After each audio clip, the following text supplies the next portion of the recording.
အစကတော့အဲ့ဒီလင်မယားနှစ်ယောက်ငါးရှစ်မှာတွဲနဲ့ချစ်ပြနေတာကိုငါကဘာမှမပြောပဲကြည့်နေခဲ့တာ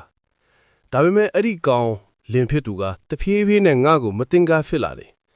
တကယ်တော့သူ့မိမနဲ့ငါကသူဒီကိုမရောက်ခင်ကလေးကဒီကျွန်းမှာနှစ်ယောက်တည်းရက်ပေါင်းများစွာအတူရှိနေကြတာလေတဲတူဆောက်ငါတူဖဲနဲ့တန်ရိုးစင်ကရှိနေပြီသားသူကတော့ငါတို့ကြားမှာတခုခုရှိနေတယ်လို့ထင်နေတာဒါပေမဲ့သက်သေတော့မရှိဘူးပေါ့တနေ့ကျတော့ငါတို့နှစ်ယောက်ငါးဖမ်းပြီးပြန်လာတဲ့အချိန်မှာအဲ့ဒီကောင်ကမီးမွေးထားနိုင်တာကိုတွေ့လိုက်ရတယ်အဲ့ဒီမတိုင်ခင်အထိငါတို့ကအစိမ့်တွေပဲစားနေရတာဆိုတော့သူ့မိန်းမကဝမ်းတာအာရနဲ့သူ့ယောက်ျားကိုပလေးဖတ်တာပေါ့အဲ့ဒီမှာအဲ့ဒီကောင်ကငါ့ကိုအောင်နိုင်သူလေတံနဲ့စိန်ခေါ်တယ်လို့ကြည့်တယ်ဒါပေမဲ့ခက်တာကငါမပါရင်သူတို့ကအုံးတီးတောင်မခွဲတတ်ဘူးငါဖမ်းဖို့ဆိုတော့ဝေလာဝေးပဲအဲ့ဒါနဲ့နောက်ပိုင်းမှာသူ့မိန်းမကမနေနိုင်တော့ပဲငါနဲ့အတူငါလိုက်ဖမ်းပြန်ရောငါကပဇွန်တုတ်တကောင်ဖမ်းပြီလို့ပြန်လာတဲ့အချိန်မှာသူ့ယောက်ျားကဒေါသထွက်ပြီးငါ့ကိုတဲကနေမောင်းထုတ်လိုက်တာသူ့မိန်းမကငါ့ကိုအားနာတဲ့မျက်နှာနဲ့လာကြည့်တဲ့အချိန်မှာအဲ့ဒီကောင်ကပေါက်ကွဲသွားတော့တာပဲအဲ့ဒီကနေစပြီးငါတို့လမ်းခွဲလိုက်ကြတယ်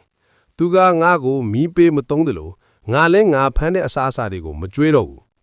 သူ့ယောက်ျားဖမ်းတဲ့ငါတေးသေးလေးတွေကစားလို့မကောင်းရတဲ့သေးဘိုက်ပါနာသေးတယ်ငါဘက်မှာတော့ပင်လယ်စာတွေနဲ့ဇိမ်ကျနေတာပေါ့နောက်ဆိုတော့သူ့မိန်းမကမနေနိုင်တော့ပဲသူ့ယောက်ျားငါဖမ်းသွားတဲ့အချိန်ငါစီခိုးလာစားတော့တာပဲစားပြီးတော့ကျေးဇူးတင်တဲ့အနေနဲ့ငါ့ကိုနမ်းခဲ့သေးတယ်သူယောက်ျားပြန်လာတော့ငါအယူစုတွေကိုတွေ့သွားတော့သူ့မိန်းမငါစီလာတာကိုသူရိပ်မိသွားတာပေါ့အဲ့ဒါနဲ့သူကမခံချင်စိမ့်နဲ့ငါအိတ်နေတော့ငါရဲ့ရေငုတ်မျက်မှန်ကိုခိုးပြီးငါကြီးရအောင်သွားဖမ်းတယ်ငါနိုးလာလို့မျက်မှန်ပြောက်နေတာသိရောလှန်ကြိုက်ပြီးသူ့ကိုသွား conference လုပ်တာပေါ့